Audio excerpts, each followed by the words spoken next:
Bonjour bandeko na ngai nyonso bozali bakwa kolanda ngai. Napesi bino lisusu mbote ngai ya bino ndeko maître Duli Muntululu. Na ye lisusu komeka kokabola na bino makanisi oyo toza nango, toza tongo, tolamuki. Pa na biso toza na férié ya Ascension. Voilà, na meki na profiter na temps oyo na meka kosala une petite réaction kaka nde tomesani. Na kosengi pa na bino ata bolingaka nga te, ata bolingaka ngai bo manifester ya ko s'abonner, bo s'abonner mingi na page nanga. Parce que problème ya ko s'abonner to senga bino ezali pona ko éviter ba ennemi mususu balingaka ko déranger ba page ya batu na ko sala ba signalement, ko signaler to éviter pour quel but. Mais biso tozali ko panza ou tozali ko sala. Quand tu trouves que on a lobby et c'est péricioté, le mieux à faire c'est de donner ton avis. Dire seulement que c'est faux, dire seulement que oza zoba, dire seulement que oza maélité, dire seulement mande fois pembe, d'ailleurs na otokatango, ça ne suffit pas. Mais dis plutôt que voilà na point oyo, d'ailleurs na temps oyo, na seconde boye, tu avais dit ceci, moi je pense que Isabouye, sur base ya oyo, ça peut aussi nous aider. Donc, tout là qui s'est mingi, bah, éducation, bah, papa ou bah, pesa biso qui za malamu.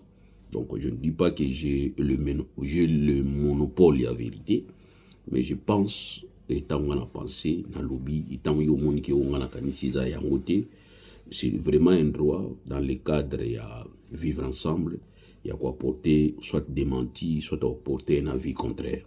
Ça, c'est l'éducation. Je voudrais d'abord commencer par féliciter jusque-là Félix Tshisekedi, qui ne réagit pas encore et qui n'a pas encore réagi. Parce que Nenya Zala qui n'a IDPS, de laisser à ça du pays et matinée politique. Donc, laisser à l'objet à borderline, à Zala Rango, laisser à Bengi Banyanga la Kata, laisser à Fingi Bat Combat Toufi, laisser à Fingi déjà. Mais je sens que maturité, il y a au diriger, parce que nous avons aussi dit ça dans Kabila, tant Kabila Bandaki en 2001, nous nous sommes dit que mais oh, tu commis à niveau nini, bozu muto aboyebo PC pouvoir, oaza nul, l'histoire est athée. Mais finalement, Malembe, pendant 18 ans, Kabila fait en sorte qu'il y a temps. Et puis ça aussi, c'est ils allaient faciliter à se faire entourer na bateau bazamaele, balobi muto atambola na mikolo akoma mukolo, muto atambola na bato makasi pa zo makasi. Donc Kabila Tamboula Mikolo, Ayoki Mikolo, aujourd'hui, vous pouvez dire que Kabila, il est ce qu'il est. Parce que quand les gens disent que Kabila a un diplôme T, Tshisekedi a un diplôme T, moi je me dis que le peuple congolais est béni. Parce qu'il y a un niveau na bangomi balewana, bazo tamusi mboka na 18 ans na niveau na bangwana, Félix Tshisekedi bien que Baere réali, Kabila peut bien que Baere réali. Mais vous sentez que baza à l'aise na bapo na bango, surtout face à ba collègues na bango. Président de la République, na ba réunion, ou tenir ba parole en public, en tout cas, mouto atanga te akokate. Biso to tangisi ba na classe. Toujours ba no malchance. Toujours ba malchance ko zo ba na ba uti na ba diplôme. Na ba école seconde humanité, ba lungu ba ju ba diplôme d'état ba yi. Parce que ngana tangisa mi na ba cours nete ba parcours ya ba droit économique, législation matière économique, droit fiscal, na banda ipe na droit de travail.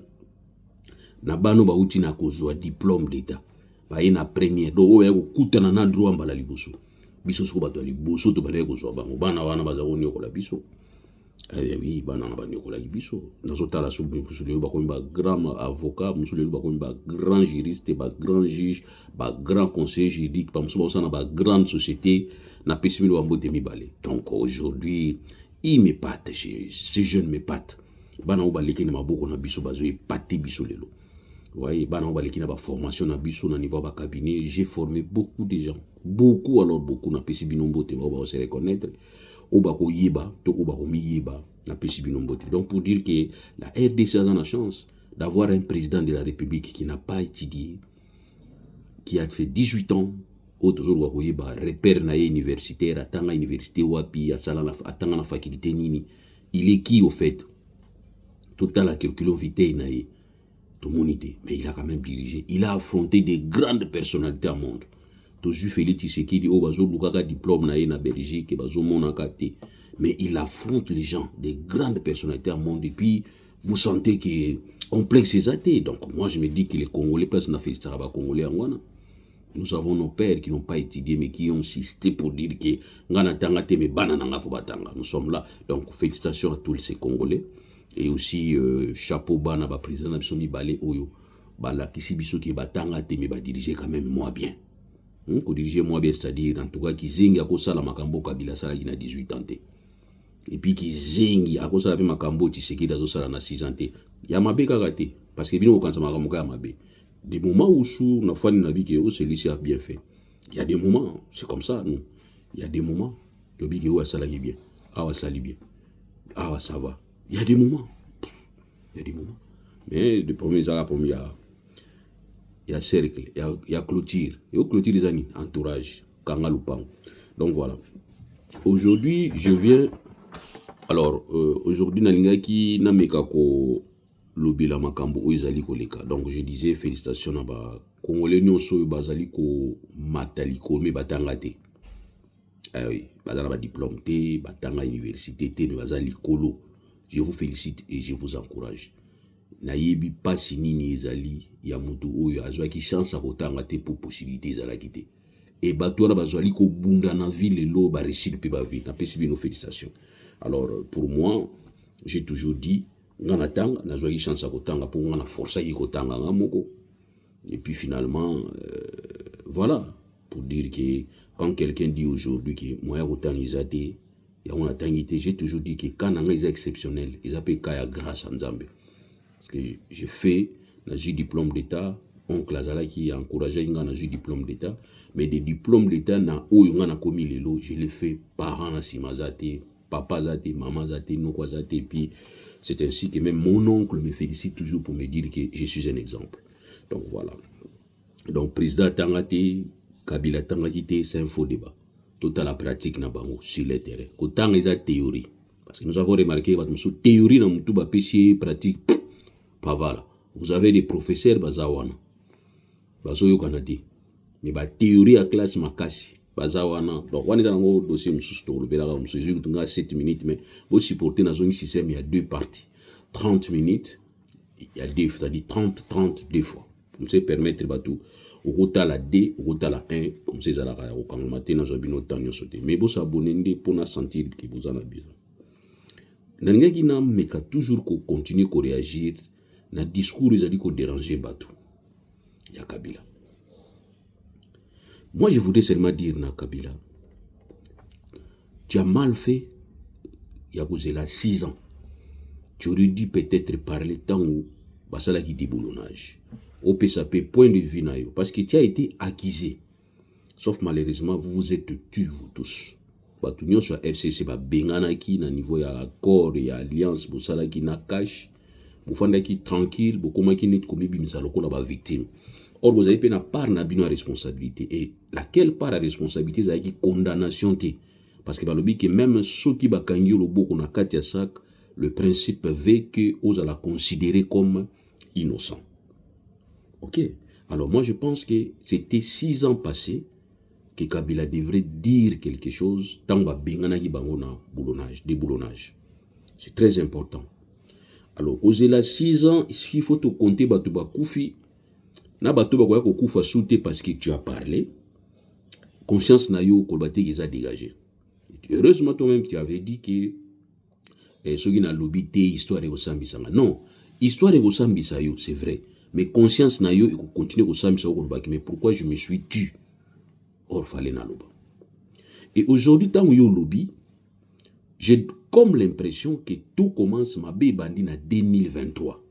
Parce que quand tu dis qu'il faudrait tout le tout possible, tout longo la tyrannie, tout longo la régime autoritaire en la place, moi je me suis posé la question. Est-ce que régime autoritaire au Tozanango lelo? Est-ce que tyrannie au Tozanango est bandit na 2023 ou bien est bandit na 2018? Na lui kolobate qui est bandit na 2001. Bato ba ko yebisa yo qui est bandit na 2001, ils a ba adversaire politique. Oyayo. Mais par contre, ngai na adversaire politique à Kabila te. Encore moins na adversaire politique à Tshisekedi. Je suis un libre penseur. Na muto nazo kanisa na makanisi nanga. Je suis un leader d'opinion. Je suis un analyste politique, un intellectuel congolais. Parce que ici où nous sommes, les gens nous reprochent, mais vous les intellectuels congolais, vous avez wapi? Et on a répondu tout à l'heure, on a banni un intellectuel pour moi, on a défini sous que nous avons posséder des diplômes. Tout le monde a dit professeur à mon université. Nous avons dit que mon abaondé va ça la boussoto. Nous avons confiance. Il y a un jour nous sommes que même un gars qui juriste, un gars qui avocat, il a changé dans la bol cop. Ça n'a maçon, ça n'a menuiserie, ça n'a pas kiti parce que kiti n'est pas fondé yango boy. Mutu asala kiangwa ça ema ile. Mutu mso ko contredire yeti. Ana ba principe, ba règle ala ndaki po ezala kiti. Mais biso nde bato mayele to lubaka pampa ba philosophe, ba sociologue, ba économiste, lukuta mingi na monoko. On comprend mo beba nango. Donc pour nous tout simplement que ezaka atiki kozala mayele faut un diplôme. Té. Ngana za na honnêteté à ko reconnaître. Donc passion tout nango, problème tout nango lelo, départ nango ezali 2018. 2018 c'est là où nous avons fauché. Parce que situation oyo ezwaki solution nango na 2006. Ezwaki solution na 2006. Nous n'avons pas eu un cadre où Étienne Tshisekedi a senga pa Mobutu na conférence nationale souveraine. Tant que nous devons avoir un nouveau ordre constitutionnel. Mobutu afandi abimbo comme yozo luka au nouveau ordre constitutionnel, tobe d'abord ya conférence constitutionnelle.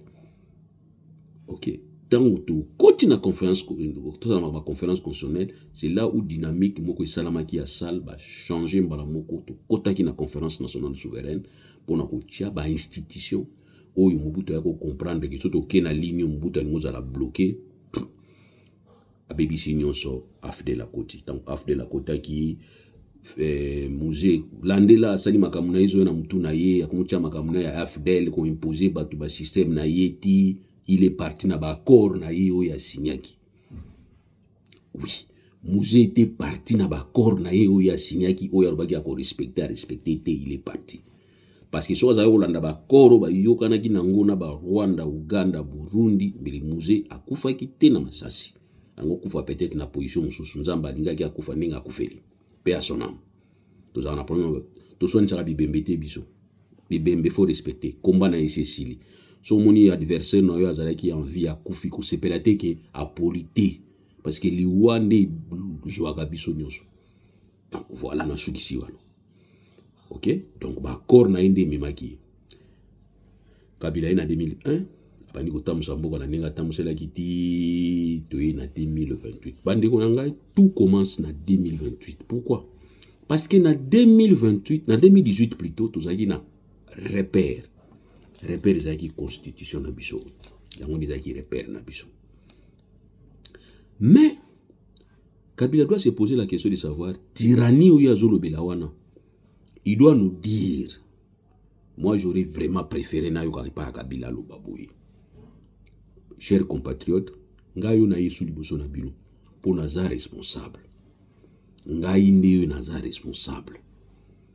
Na oyi salamaki na 2018. Nalingaki kokende te. Parce qu'il nous a dit, ce n'est qu'un au revoir.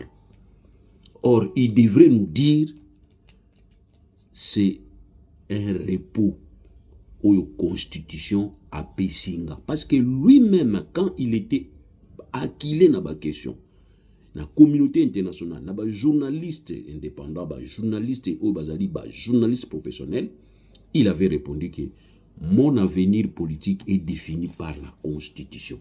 C'est la Constitution qui va déterminer l'avenir politique. Il y a acteurs ou azali ko utiliser institution comme alimentaire à l'institution. Il avait reconnu. Mais qu'est-ce qu'il va faire en 2018? Il va faire un accord signé qui n'a Tshisekedi et Félix pour la stabilisation de la paix, boibi accord qui FCC cache. Nous avons dit mais quand? Pourquoi une institution privée doit surplanter ou soit doit se mixer dans marche normale de l'institution publique? Comment voudriez-vous que Bobi sa premier ministre sur base de l'accord cache ce qui n'est pas l'accord, la ordonnance où il nommé premier ministre juste après l'élection? bokotana ba vi l'accord FCC cash na ba ki za scandale. Et j'avais dit qu'ils ont un scandale makasi, un précédent.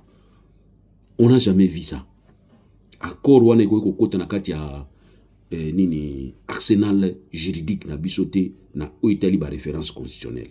Na bisi bango simbate. Sikoyo bo signer accord na M23. Tant bo sala tuko gouvernement sika bolwa nini. Vu l'accord à M23 bo ziba to M23 ba koti ba na kati. Butani mo kam be ba ki place de belaki. Alors yeko sala menaki Kabila ba molongolaki FCC cash et mo panzanaki na obangwaninga babengaki déboulonnage. Qu'est-ce que nous reprochons aujourd'hui à Félix Tshisekedi? Tant Félix Tshisekedi a salaki déboulonnage, il était question à côté na ligne ya Kabila pour aluka ko préserver pouvoir na ye. Il était question que aeba ko bungisa de manière à ce que biso ba oyo to pesa qui est sous confiance ya kolobaki longola Kabila, parce que nous disions déjà na 2019 na début janvier on disait déjà que au sangalana Kabila les erreurs et nous avons récolté des insultes. Bato IDPS bazaki na posa ko sala musala babayi biso sali 37 ans ya mpiaka to komi na pembe na banda misala biso so ba histoire à pamba biso to koyoka na Kabila. D'ailleurs Kabila za bon partenaire, Kabila luki atali na gauche atali na droite amoni parti politique te bilobela ba déclaration mususu elanda biso.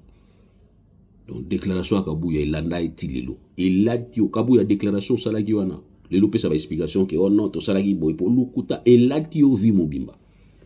Donc vi no mobimba déclaration wana yebaki elati yo okoiso ko se dédouaner na déclaration na te. Nous avons dit que c'est une erreur ango bozo futa ngo ndelelo na ko futa ka erreur wana ba erreur na bino yango wana. Donc ça dit pour dire que la situation telle que présentée par Kabila, c'est une histoire à Bétélibiso. Histoire wana, ami bimisi lokola yende historien. Njoka yazaki acteur ya histoire wana. Qui soka sala ki pe malamu alingo koma na biso na niveau yote. Alors moi ou soit Kabila voulait faire quoi? Apé sa Tshisekedi du pouvoir. Pour tout le monde va comprendre que Tshisekedi est défaillant, de manière à ce qu'il y a zonga. Or il simbate. Il simbate. Ça il simbasute. Que les gens soient calmes, soient posés. Kabila, nous allons, moi personnellement, jusqu'à là, nous allons considérer comme ancien président. Mais nous allons considérer comme rebelle, il y a solo, il faut que fuir le naturel, il revient au galop.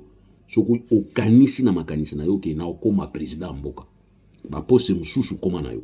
Premier ministre, ya Sénat, comment. Mais goya ko comme président, soko mikika ko chama kanisi na yo ko wana, nous allons te dire que Kabila au botama rebelle au kufa rebelle. Ça, je le dis. Et quand je le dis, na ligne bato Félix Tshisekedi boss se pelate po ya bino pezo ya nasima.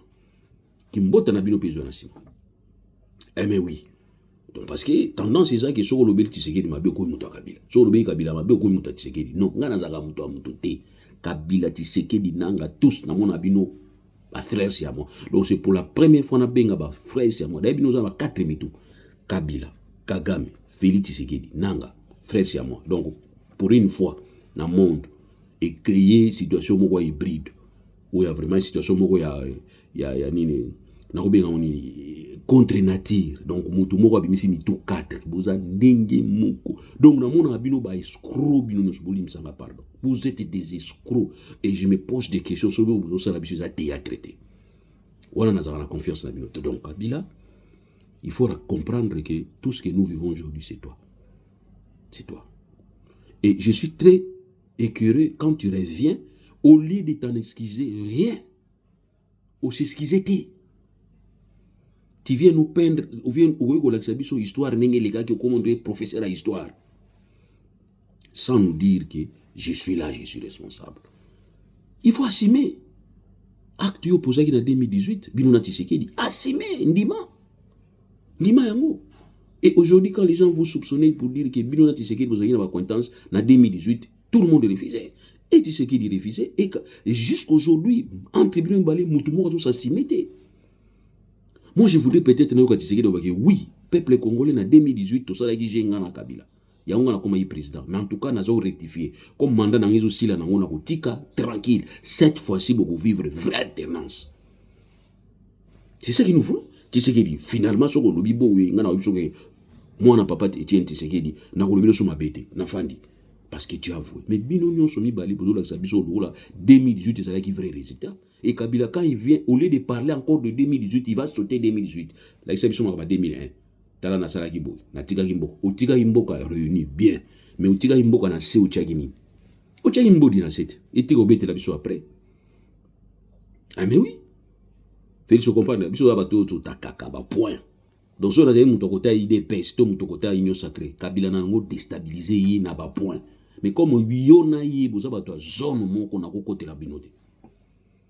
Ok, on a côté la binote jamais. Je ne peux pas prendre ces risques. Donc Kabila doit nous dire qu'est-ce qui s'est passé réellement en 2018. Ça, il devrait nous dire ça dans le discours. Mais ça, c'est le discours. Il va nous dire qu'il va consulter les gens. Consultation. Mais Kabila, tu aurais dû, pour moi, consulter les gens. Nago matin. Kobanda ko consulter ba tuna gome la kisi ndoko la yo oponi point na yo parce que on t'est soupçonné déjà na un point wana. Tu devrais dire de là où je suis parce que là où tu étais, il y a aussi des Congolais. Tu étais où alors? Vous avez na kati ya Zamba. Tu étais avec des lions parce que toi tu es habitué à vivre avec des lions. Vous avez na ba lions. Tous avez na ba Congolais. Là où tu étais, vous avez na Zambie, vous avez na Zimbabwe, vous avez na Afrique du Sud, je ne sais pas. Il n'y avait pas de Congolais. Ba Congolais ba ça pour na to yoka ki Kabila bengisa yibiso. Comme président Kala obengisi bango baye ambassade zawana obengisi kinga en tant que président Kala avant que ba fongola ba action contre yo bango PRR na bango ngwana avant que ba fongola ba action contre yo ongo bengisa ba Kongola Kala obengisi bango ba Kongo fait ba Kongola place yo zalaki ozaki ba na Zimbabwe soki na Afrique d'ici soki wapi place zo otanga wana ozo ba formation obengisa bango boya to fanda to solola oyambi bango que non, mes frères congolais, situation en boga Zaboui, mais quand on a peut-être en tant que président, Kala n'a coupé sa idée, n'a coupé sa bouille. Pour la carte, on a battu IDPS Bagoya, battu Fayou Bagoya, battu Moïse Bagoya, Bagoyo Kayo, Toyo Kainam. Battu nos questions répondre, en tout cas, nazo fongo la beauté manangai, voilà, sans quoi acquiser. Ozo acquiser PDCC, n'est quoi, ou remplacer au thé. Mozali coupé sa commerce qu'on a nos quand. On pouvait dire qu'il avait déjà ses idées, à Zaro Kabulaji, Makansana, Bakongoli, Bazaï, Pembe, Naïwana, donc c'est qui ça va. Mais silence. Et tu vas maintenant réagir à niveau. Kabila savait comment toucher Tshisekedi, pour Tshisekedi, a touché sensibilité à Tshisekedi, Azala, n'a perte d'esprit. Voilà pourquoi on a dit que Kabila a une part à responsabilité. La part à responsabilité à Kabila aussi à réparer par erreur à Salaki. Non seulement par erreur à Salaki, mais nous dire aussi Nini Torikou Sala pour avancer. Mais il ne faudrait pas que Kabila croie que Yende sa pierre pompier. Parce qu'il est pyromane. Il est pyromane. Kabila Moutapeli Simoto. Maintenant, il veut venir pour avoir une moto. Il doit nous dire, par na responsabilité à Yene, pour dire que c'est moi. En 2018, Ngaï. Parce qu'on doit quand même commencer à comprendre des mystères nyonso. Lumumba kufa to binde Lumumba kufate. Mouza kufa to binde Mouza kufate. Shebea kufi to binde Shebea kufite. On ne comprend pas na Congo. Na Congo balingaka ko yeba oyi balobi mabe contre Tshisekedi tout ka toka ngabango. Mais bolingo ko yeba te histoire à mboka réel mes amis. Il s'est passé quoi en 2018? Qu'aujourd'hui la personne qui a organisé les élections a quitté, a comme rebelle et motoyo basala qui remise et reprise. Balamoko lilope alanda kaka muto oyo akomaki président kuna tu vois ça sont des questions. Kabila tu aurais dit rester peut-être na place yozalaki na mboka yozalaki et au benga dialogue place yozalaki et au fongola nzela na bisiko zalaki parce que jusque là même peut perdre na yo avant que ba ko suspendre et pas ya bango pe bato ba réaction rapide et inutile. C'était un parti politique qui pouvait aussi prôner, mais un parti politique qui était resté dans l'attaque, c'est tout à fait normal, l'adversaire politique, mais période où on n'a jamais perdre la non, voilà, voilà, il était question de relayer en Makambo sur lobby que perdre déjà le barango, Toyoka déjà perdre, mais perdre pas fandi kimia. On va répondre à ça, tu n'es bonimboka, et bijamboka, ils ont dit, oh, t'es baby, baïba qui koto, wana bazoloba. Mais qu'on ça ba perspective d'avenir, qu'on ça ba ligne à suivre, en tout cas, PPD à Zarolo Bayango, Nandenga Licho, Nandengete vraiment qui va relayer Makanisi à partir de Bango. Et finalement, tout le monde qui ndenge Obemina Kuba, ça la restructuration à partir de Bango. C'était là, il faut commencer peut-être à faire des déclarations. Tu vois, ma BP dans ma parti politique, n'a pas besoin de dire que Moutako, ça la déclaration à contredire autorité morale. tout le monde n'a pas Kabila, tout le monde n'a pas Tshisekedi. Donc voilà pour vous dire que Kabila n'a pas la responsabilité. Il n'a pas dit clairement rôle à joué en 2018. Il a peut-être touché seulement 2023 pour dire qu'il y a une tyrannie bandiwana.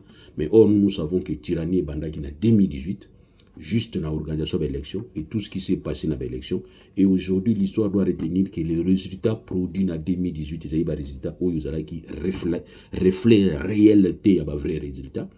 Mais sauf malheureusement, heureusement, c'est un résultat qui nous a amené une accalmie. Et cette accalmie, on devrait profiter pour rectifier et pour réparer. Ce qui Kabila na Tshisekedi en 2018, c'est qui conscient, pas bon ça mboka réellement, mais tout ça à niveau haut, mais tout kanisa auto kanisa lirote. Mais tant que bazaki na makanisi ki oyo aya biki na ke libelate na pesika au revoir les a diété et oyo pa lobiki na olakisa yeke ngande awande ngamfumo boala.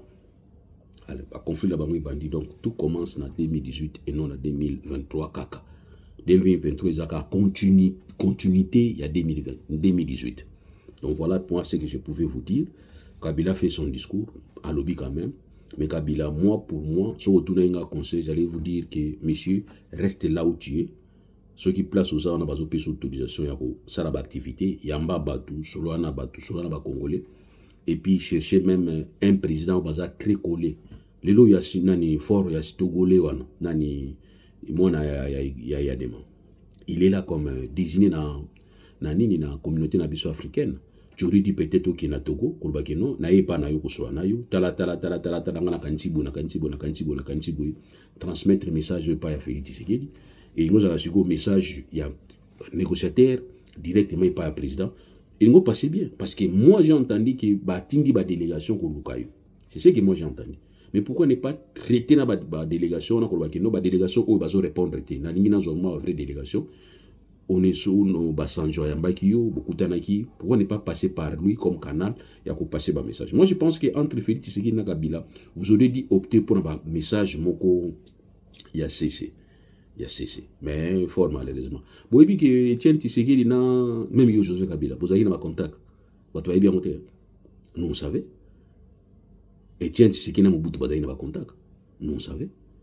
Et bah na ba code ba fanda ki mingi ba tuana ti ba masa ne biso ba masa msuto fena ngada na masa na mombo ya zaka fou mes camarades nanga celui-là même s'il m'incite aujourd'hui na ko agir ti na ko siligate to fa ine mingi to ebe ni kala do ye mabe oyo ko sala ngana otomboka yeso asenga ngona ko na oseka na bige obolanda ita za liboma ils étaient en contact na bango sala ki ba passer ba message oui et aussi bazaki na confiance. Lors il y a conférence nationale souveraine, Félix Etienne Tshisekedi a dit à la télévision que 5 millions billets à 5 millions mandats, ceux qui donnent à Beja Banini et Bungi et bon le qui na banque centrale les a ceux qui 50 milliards destination inconnue. Mais Mobutu n'a perçu que 20 milliards. Mobutu n'avait perçu que 20 milliards.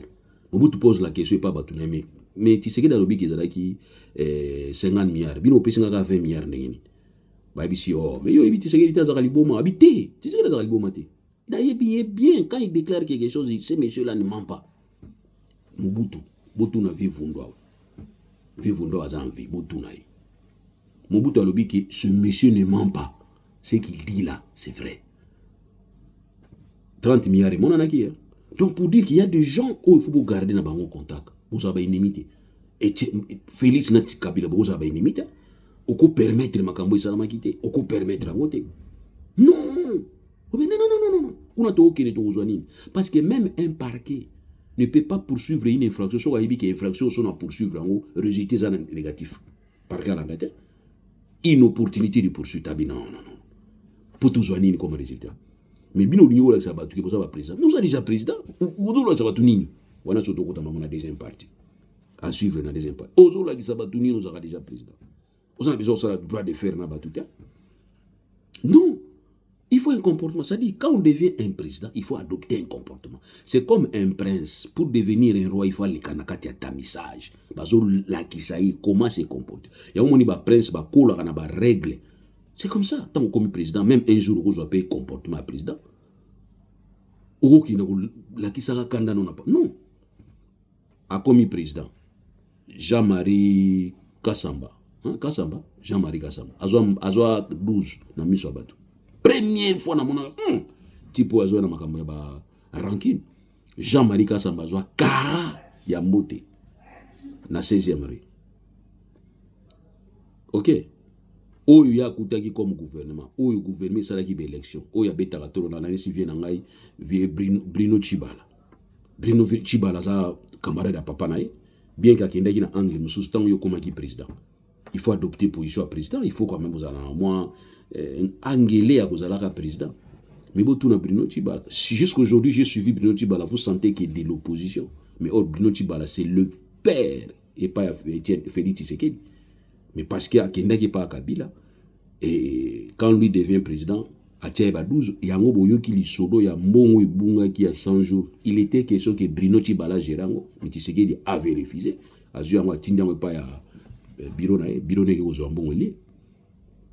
Aujourd'hui, vous sentez l'opposition et pas à Bruno Chibala. Obani, parce qu'à Salakita. Mais non, il y a des gens au Batraïsa qui papa na yo, ont récupéré Bango.